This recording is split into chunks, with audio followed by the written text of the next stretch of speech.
Alors Jérôme, explique-moi, qu'est-ce qu'une huile de qualité, une huile d'olive de qualité? Une huile de qualité, c'est une huile qui a été faite avec des olives fraîches, c'est-à-dire qui viennent d'être cueillies et qui ne traînent pas pendant des heures et des heures avant d'aller au moulin. D'accord, donc entre la cueillette et le moulin, il se passe combien de temps? Idéalement quelques heures, 4-5 heures. C'est quoi les défauts majeurs d'une huile d'olive? Alors les principaux qu'on connaisse, c'est le rance. Bon, le rance, c'est le résultat de l'oxydation, une huile qui est mal conservée, rancie, et il y a un goût caractéristique. Oui. Et il y a un autre défaut qui s'appelle le chaumet, qui est déjà un petit peu plus complexe à reconnaître, mais qui vient du fait que les olives ont fermenté, par exemple, si elles sont restées par terre ou si elles ont été stockées trop longtemps, on a une huile qui aura un goût de chaumet.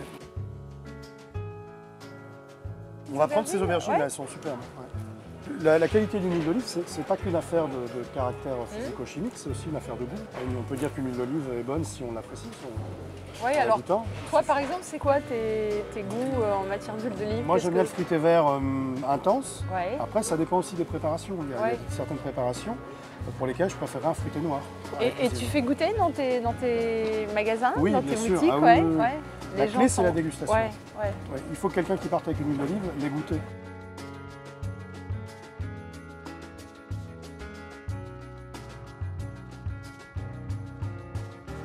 Sophie, qu'est-ce que tu vas nous préparer avec ces ingrédients?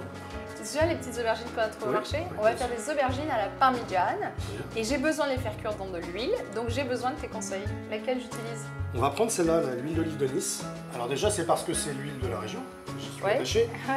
L'huile d'olive cuit très très bien, contrairement à ce qu'on peut penser. C'est une huile qui résiste très très bien aux hautes températures. Alors tu vois, je les coupe finement, je vais essayer de ne pas me couper un doigt en lamelles et puis je vais les faire un peu frire d'ailleurs finalement dans l'huile que tu m'as conseillée. Alors là, au Nice, elle est fabriquée à partir de la petite olive de Nice. Ah, la fameuse petite olive noire, qui vient de l'arbre qui s'appelle le caïtier, qui est l'arbre typique de la région. Je vais couper de la mozzarella, alors elle est magnifique, hein, c'est de la mozzarella de buff. Je la coupe en lamelles comme ça. On a acheté des tomates qui sont en boîte. Du coup, elles sont entières, alors moi tout simplement je m'embête pas, tu vois, avec un couteau, je les recoupe un peu. Je vais poivrer. On peut peut-être mettre quelques herbes de Provence? Oui, tout à fait, bien sûr, oui, au contraire. Super. Tu sais, c'est souvent meilleur d'acheter des bonnes boîtes de tomates l'hiver que des tomates qui sont cultivées sous serre et qui n'ont plus aucun goût. Et on va comme ça, on va remettre encore. Alors je vais ressaler un petit peu. Je vais poivrer. Un peu plus d'herbe aussi? Oui, s'il te plaît. Je vais rajouter encore des tomates.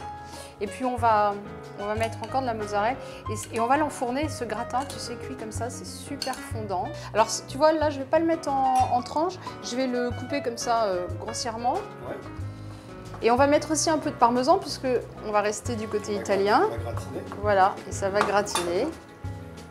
Je mets comme ça.